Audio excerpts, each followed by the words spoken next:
محمد صلی اللہ علیہ وآلہ وسلم تمہارے مردوں میں سے کسی کے والد نہیں ہیں، لیکن اللہ کے پیغمبر اور نبیوں کی مہر یعنی سلسلہ نبوت کو ختم کر دینے والے ہیں، اور اللہ ہر چیز سے واقف ہے۔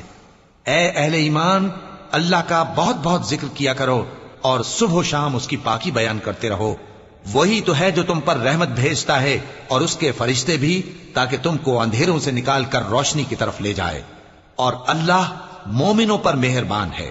جس روز وہ اس سے ملیں گے تو ان کا تحفہ اللہ کی طرف سے سلام ہوگا، اور اس نے ان کے لیے عمدہ ثواب تیار کر رکھا ہے۔ اے پیغمبر، ہم نے تم کو گواہی دینے والا اور خوشخبری سنانے والا اور خبردار کرنے والا بنا کر بھیجا ہے، اور اللہ کی طرف اسی کے حکم سے بلانے والا اور چراغ روشن۔ اور مومنوں کو خوشخبری سنا دو کہ ان کے لیے اللہ کی طرف سے بڑا فضل ہے، اور کافروں اور منافقوں کا کہا نہ ماننا اور نہ ان کے تکلیف دینے پر نظر کرنا، اور اللہ پر بھروسہ رکھنا، اور اللہ ہی کارساز کافی ہے۔